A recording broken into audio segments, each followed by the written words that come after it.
Hello and welcome to my FAQ video about my villager trading hall.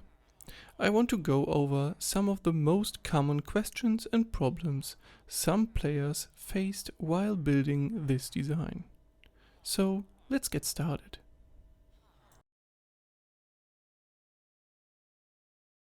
First of all, let's talk about the size of the build. We have a height of 19 blocks. But there are 2 blocks below where you don't need to dig out the whole area, cause there are only a few blocks, and then we have 5 blocks on top for the auto brewer by impulse. You don't need these 5 blocks if you use another setup like one with arrows. Depending on that, the height of 19 blocks may vary for you. Next up we have the width, which is from the left side to the right side without any air blocks to the sides. 23 blocks. But I would recommend to leave at least 1 air block to each side for building and troubleshooting. And lastly, we have a length of 52 blocks from the front to the very end. Again, without any air blocks. Now, let's talk about the materials you need.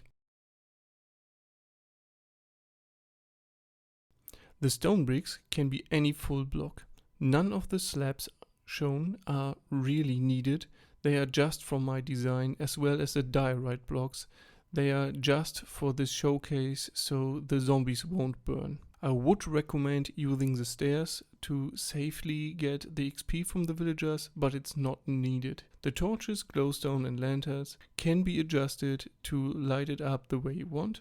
The buttons can be any button, but I would recommend a wood button cause they give a longer signal. And obviously you can change the workstations in any way to fit your needs.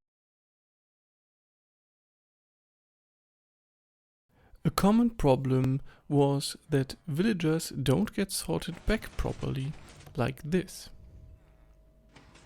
This can have 2 reasons. The first one is the most common one, rail directionality. So what does that mean? Rails behave differently depending on the direction they are facing. Here we have a railway that would make a square if connected and some redstone to change the directions. But not every rail behaves the same to the redstone signal. The first one does change the direction when I turn on the signal and turns back to its original state when I turn off the signal. The same is true for the next one. But the third and fourth one behave differently. They don't change when the signal is on, they change when the signal is off again. This is the new normal state for the rails and won't change no matter how you have placed the rails originally. So make sure you check this before you build the whole thing and adjust the cauldrons depending on if you need a signal or not in the default state for your rails. As you can see, I need to turn on the signals on these 2 rails to get back to my original square here. In my case, I have the cauldrons on this side up as default to have a signal, and the cauldrons on the other side are down to not give a signal. This way you can adjust having the rails curve correctly to your needs. The other reason why your villager may end up in the wrong cell are the detector rails. When these rails are placed next to the curved rails, the minecart will activate them while it's still on the normal rail, giving a signal and changing the direction of your rail. By that, the minecart just passes by even though the rail seems to be curved correctly to sort the villager back.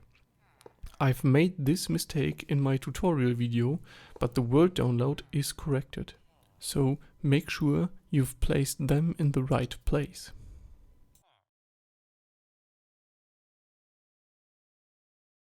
Another common problem was that the villagers won't restock. In most cases, this is a problem where the villager is assigned to a workstation he can't reach. You can try to enclose the villager completely so that he tries to look for a new workstation. This will only work during daytime. Go and check the villager after some time. If he hasn't restocked, you can also try to remove every workstation and place them new. As you can see, they don't have to assign directly to a new workstation. This can take some time. You can again try to enclose them some more. As you can see, since this is mostly AI based, it can take some time and it is somewhat random. And some may accept the right workstation when others are removed again. This one here is really stubborn. Let's see if we can make the others go to work first. So this one took the new workstation right away, while this one seems to not like it. And this guy still doesn't want to work here. Wow, but it's nice to show you guys that this can happen. So there's one more thing you can do, block the way into the cell. As you can see now, the guy on the right took his workstation, which leaves the enclosed one with only the workstation next to him. And yes, he took it now. What I want to show you guys with this is that you have to try around a little bit. But once they are all assigned correctly, you don't have to do this again.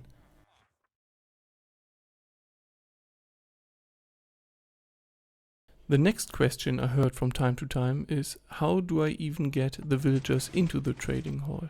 You press the button in front of the cell you want a villager in, and then you send him from your breeder into the hall.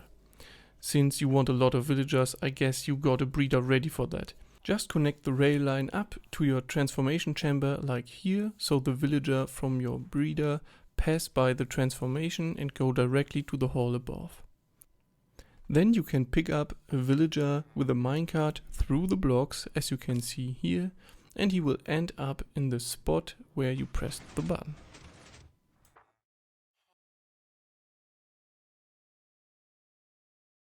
Next problem was that the villagers don't even drop down when you press the button, like shown here. This problem is caused by a sticky piston that shouldn't be a sticky one. Make sure you use regular pistons where the villagers stand on.